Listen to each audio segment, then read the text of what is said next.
Hey, gatekeepers! It is time to spill the tea on the absolute mess that went down this week in Fairmont Crest. Grab your favorite drink because the drama at the clinic opening was enough to give anyone a heart attack. Literally. Let's get into it. So, gatekeepers, Jacob is playing a dangerous game.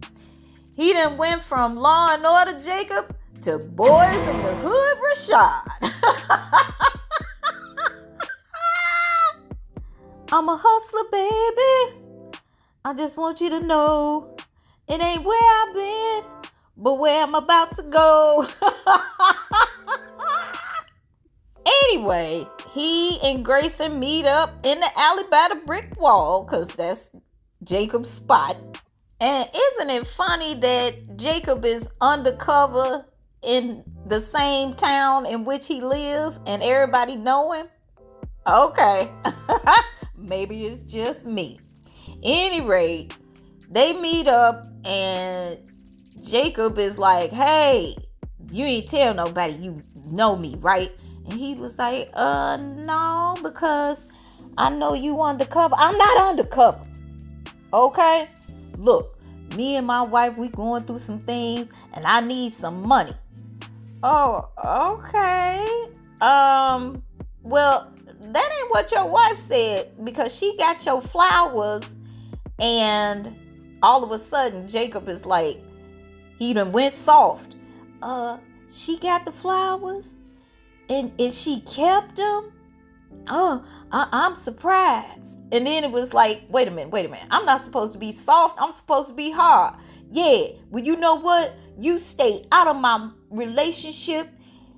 Matter of fact, you stay away from Ashley. And the next time you see me, you better call me Rashad. Okay, Jacob.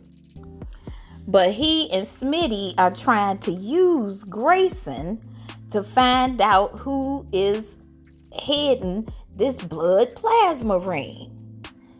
Later, Grayson thought he was safe kicking it with Ashley until Chief Leah Whitmore crawled out of the shadows. And the chief told Grayson that if there were any complaints about his work, he'd already be in the ground.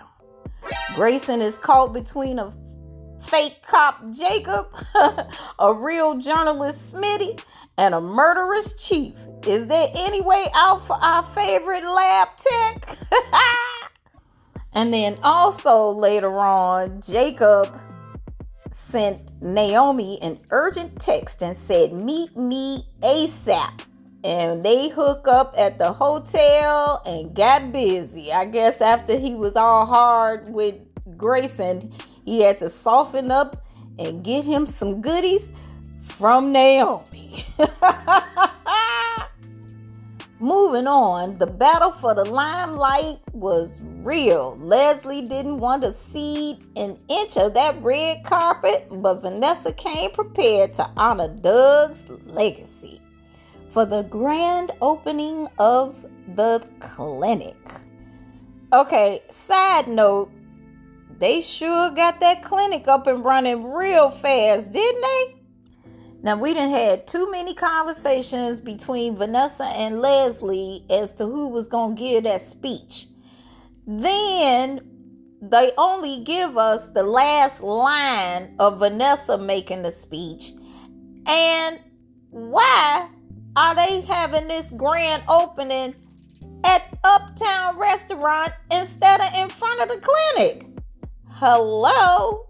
If it's a grand opening, ain't you doing some ribbon cutting and woo, opening the doors to the clinic? But no, they sitting up here at Uptown making speeches about how the clinic is just gonna be the greatest thing for the community. Okay. Then later we hear Leslie's speech on Eva's phone. Okay, BTG. Is it because they don't have a set for the clinic yet?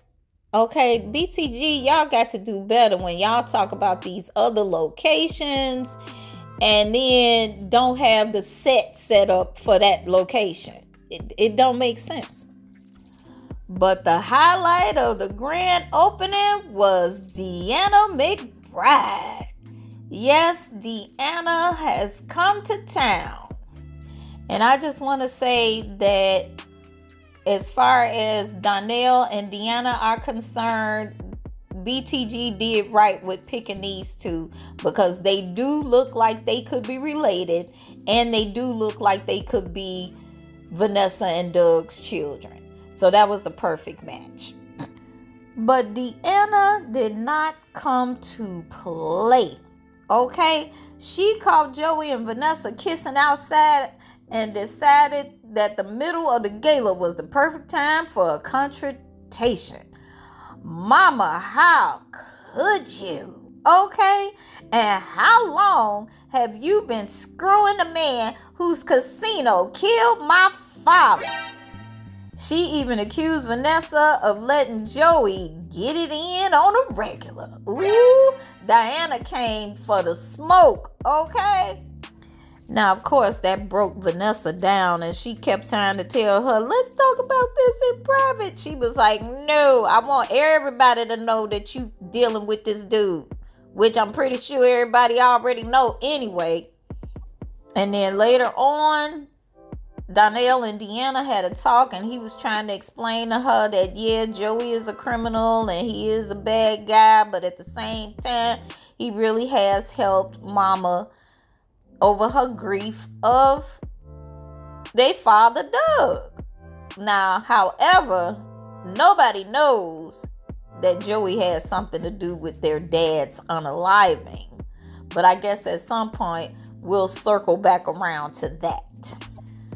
So, of course, Vanessa went crying back to Joey. Oh, my daughter hates me. Okay, and all that. As a matter of fact, she brought up some good points. I know nothing about you.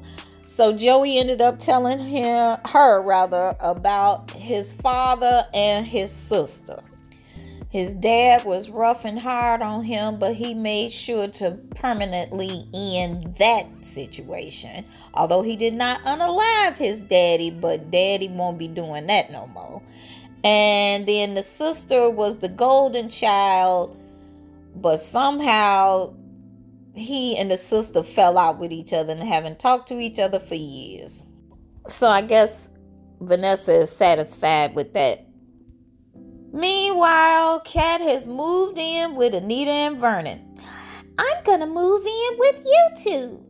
Okay. Alright, the house is big enough. She got her own wing. Okay, so BTG, why with Kat's money and resources, she can't find a condo or a townhouse that she like? Okay. Again, I'm thinking budget restrictions. No set. Because Ted is still living at the hotel a year later. Okay. So she has a sit down with Chelsea and Tomas, aka Rico No Suave, and to let them know that she done moved in with grandma and granddaddy. Then Rico No Suave had the nerve to have an attitude talking about, why didn't you come to me first? We were supposed to discuss this. I don't want to have to keep going in and out of the mansion like a teenager, sneaking in and out. Man, if they don't break up Kat and Rico No Suave, I promise you, they have not been the right couple since day one. First of all, they have zero chemistry, and when they do get together, their scenes are forced. You could just see it. They don't look comfortable with each other at all. And they just need to break up, and they need to find her somebody else. They broke up Ashley and Derek, drab butts. They could break them up, okay? Because it's just wrong. The whole relationship is wrong. But maybe that's just me. Moving on, Nicole and Kyle get closer after the debacle at Uptown with Deanna. They go back to his hotel room and get busy. And from the way they showing it, it seemed like Dr. Kyle is putting it down a whole lot better than Dr. Carlton. Go ahead, Nikki. Shanice provides some actual healing for Ted's basketball injuries, and then they end up sleeping together. Mona sees Lynette feeding Randy fries, okay, and she smacks him upside the back of his head and lets both of them know that they need Jesus. And finally, we got Bill and Haley. BTG writers don't know what to do with Haley's character because she is all over the place. So currently, she is, I'm so afraid and scared and nervous because my attacker is still out there. What if he comes back? Then it's, Randy, Bill wants to have a baby like right away. I'm not trying to do all that. Then she and Bill go to St. Bart's for 2 hours, come back, and she is all, oh my gosh, I am so glad we spent those 5 minutes on that island because now I feel so safe and secure now that we're back home and I'm ready to give you a baby. Huh? Okay. I don't get it. I don't get it at all.